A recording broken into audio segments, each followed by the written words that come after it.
سلام دوستان، اومدیم با یه ویدیوی جنجالی دیگه. ماجرای حمله سعید حدادیان، مداح معروف، به احسان علیخانی و برنامه جوکر که واکنش‌های زیادی رو در پی داشته. در ادامه همراه ما باشید.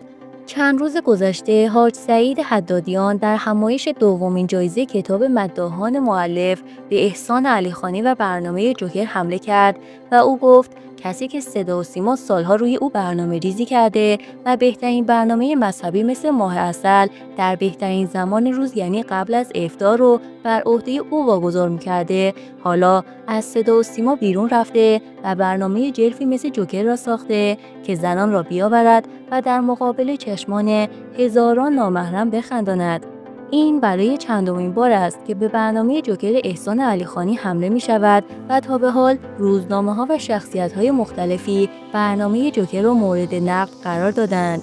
حدادیان در همایشی مقابل همه به این برنامه واکنش تندی نشان داد و گفت حدود 10 سال برنامه محصل را در بهترین زمان سال برای 30 شب تولید کردند و امروز کار آنها به جوکر رسیده. برای این افراد با چه هدفی هزینه شده؟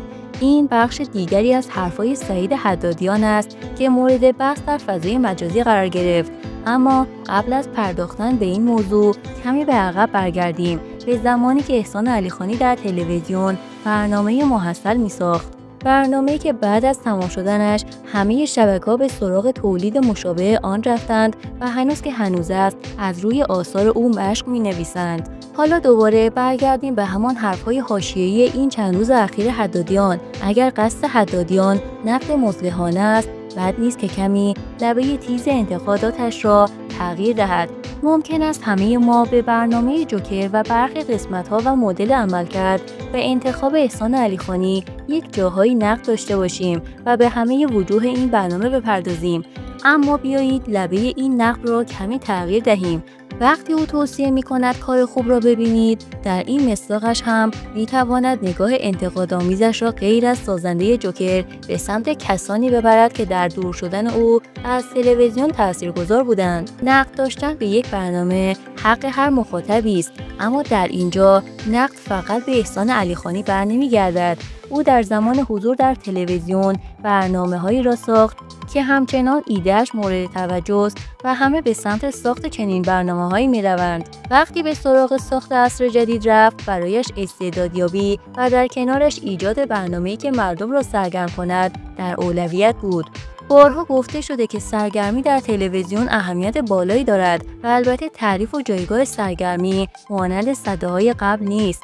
اوقات فراغت الزاماً به معنی اوقات بیکاری نیست و این چیزی است که در تحولات اجتماعی و اقتصادی جامعه به وضوح شاهدش بودیم. عصر جدید نه شبیه به مسابقه محله و نه شبیه به برنامه‌های استعدادیابی جدی با موضوعات تخصصی بود. سرگرمی در این برنامه مسئله مهمی قلمداد می‌شد و اتفاقاً در دل همین سرگرمی است که پیام به خوبی و صحیح منتقل می‌شود. برای همین است که سعید حدادیان وقتی از ماه عسل و رسیدن به جوکر میگوید اول باید به این موضوع توجه کند که چطور راه برای برنامه سازی مانند علیخانی در تلویزیون به بنبست رسید و او مجبور شد تا خانه‌اش را تغییر دهد و به فضای نمایش خانگی برود. بارها گفته شده که سرگرمی لازمه رسانه جمعی است. بیننده حرفه‌ای تلویزیون می‌داند که چه می‌خواهد و نشان داده که برای تولیدات خوب داخلی هم صبر دارد و هم هزینه می‌کند. سرگرمی همان آب معدنی است که نیاز به تشنگیت را برطرف می‌کند، نیازی که اگر مخاطب در تلویزیون پیدا نکند، او را به سمت نمایش خانگی و حتی خارج از مرزها می‌برد.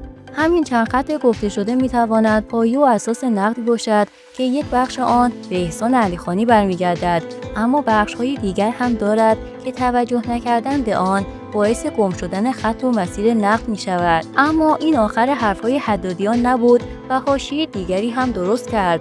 او گفت من بعد از ساخت پایتخت به محسن تنابنده زنگ زدم و از او تشکر کردم. ما باید قدردانی از کارهای خوب هم داشته باشیم. محسن تنابنده هم گفت فقط 4 نفر به من زنگ زدند، یکی شما، ابراهیم حاتمی‌کیا، رخشان بنی اعتماد و گوگوش. خیلی‌ها در فضای رسانه‌ای فقط به همین تکه آخر و 4 نفری که او اسمش را برده بود پرداختند، در حالی که دال مرکزی حرفای او به نکات دیگر برمیگردد. کار خوب و اثرگذار. اگر همین حرف را بپذیریم، دیگر حواشی شکل گرفته پیرامون تشکر حدادیان از طنابنده مورد توجه قرار نمیگیرد. البته محسن طنابنده هم تشکر حدادیان از خودش را تکذیب نکرد و در واکنش به آن حرفا گفت: من در هیچ جایی نگفتم که فقط 4 نفر به من زنگ زدند.